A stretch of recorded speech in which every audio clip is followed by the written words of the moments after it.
truth. The truth of art as manifesting, ing, right? The truth of art manifesting, becoming, right? To be more technical, probably becoming would be a better word, right? The truth of art, let me close this eye. The truth of art manifesting, the truth of art becoming realized through the artist, right? There is a sense in which the essence of the work informs the artist. So, for example, I might look at the piece Guernica, and we recognize that the essence of that artwork, right, the drive to depict, and there's many different interpretations, right, I'm just saying just one, potentially the drive to depict the horror and the atrocity of the slaughter, of the mass extermination of humans and animals, specifically horses, as you see in the picture, right, was the motivating force.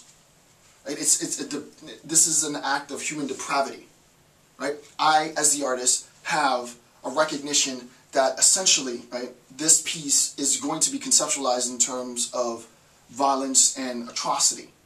Right? That's really the essence of, and I, as an artist, am going to capitalize on that essential motif, if you will, and try and capture as best as I can that understanding of human nature in terms of the artwork, so that the essence posits, like the artist posits, if you will, the artist posits the essence of the work in the artwork.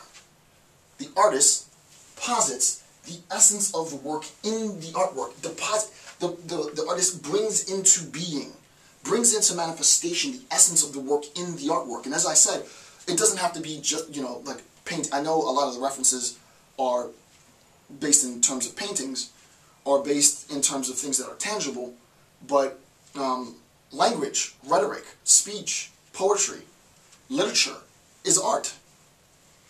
I think what I'm doing now is art. It's educational, of course, but I don't approach it, which is true, and I think I've said this before, but I don't really approach this in terms of education, right?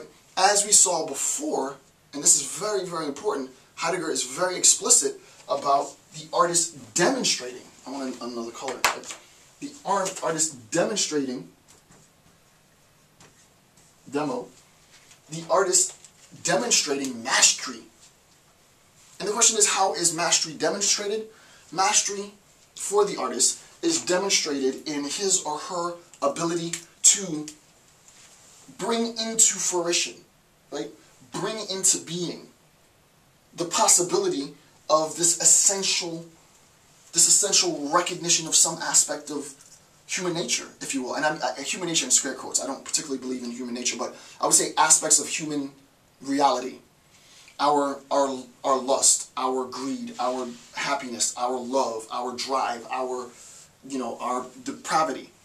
There's an essential recognition by the artist of this thing. And what the artist does is the artist posits the essence of the work into the artwork, right? So for me, just so that I can give an aspect of this that's more conceptual and more abstract, which is also more difficult to understand, for me, the essence, right? The essence of the work is, and I haven't, it's funny that I'm going to say this now, but I've led myself to this point, so I mean, I need to say it, but the essence of what it is that I do, specifically, is motivated in the feeling of isolation, educational isolation. I've never said this, but it's true. Right? That idea of being isolated from education, the idea that education has a barrier, and that some people are afforded the luxury of being educated and others are not, for financial means, for geographic means, for what have you. That educational isolation is the essence of what I'm trying to bring to the fore. Look at how bad it is for so many billions of people. Right? Look how bad it is for so many billions of people. They can't access this. Right? When Guernica was painted, it was like people won't be able to see the reality of the conflict as manifest in dead bodies. Right? They can't see it because after the bodies have been brutalized and maimed, they're buried and things are burned. There's no remnant. There's no reference of the event even happening. And what the artist does is the artist tries to capture that essence in the artwork, to deposit, to put into being what it must have looked like. And you see the painting, and of course the painting refers to a historical event, but the painting itself, and more importantly, the art in the painting, with a big A, in the painting, it transcends any temporal event. Right? It doesn't refer to a particular atrocity, even if it refers to a particular atrocity. It refers to atrocity as such. In this sense, I will give Plato credit in this sense, that sort of the Platonic understanding of forms, which I think is actually better in Aristotle, but just for the sake of discourse, the Platonic understanding of forms is uniquely interesting if we make the modification that transcendence isn't an existential plane. That transcendence is in terms of sort of logical, mathematical, conceptual transcendence, meaning atemporal or supertemporal descriptors, if we identify it like that. For me, educational isolation is a huge, huge social problem. It's a huge, huge human rights violation. It's not directly going to lead to death. You can't quantify how educational isolation affects people's lives. Galtong's probably done the best in talking in terms of structural violence, but structural violence pertains to so much. It's so broad a topic. For me, specifically, and I will write about this later, maybe a year or 2 years from now, for me, specifically, as an artist, what I want to do is I want to bring to the world the feeling of education. Right, to undermine that idea of educational isolation, because you can't see it. You can't see educational isolation. You don't see it in the world. Even if you're experiencing it, you don't see it. It's not until you see the artist demonstrate,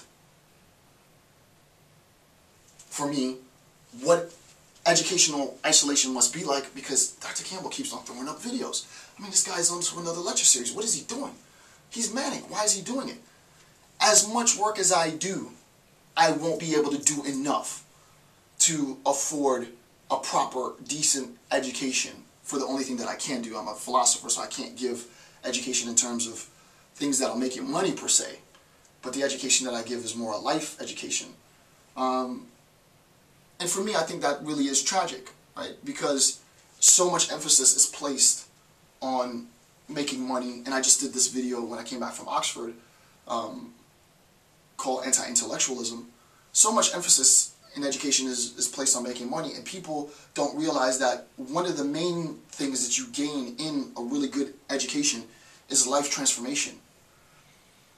And that's where philosophy really rises above the rest. Not to say that it's better, but that's where philosophers and philosophy should, I argue, take its seat with pride. And it hasn't. So to isolate individuals from education is also to isolate people from not just money and, you know, possessions, but it's to isolate individuals from the transformational nature of education. And that's what we do best as philosophers. So it's that I want to depict in my work.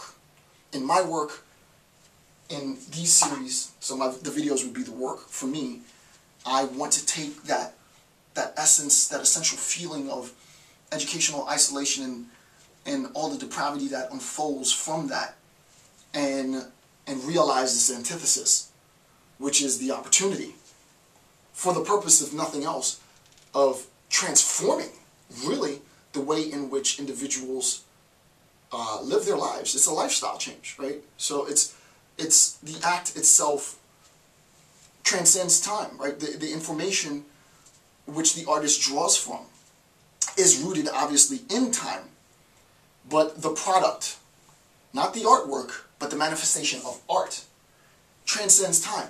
Great music is great music for all time. right? There's something in the, now we can talk about what that thing is, and I think that becomes more sort of neurocognitive, right?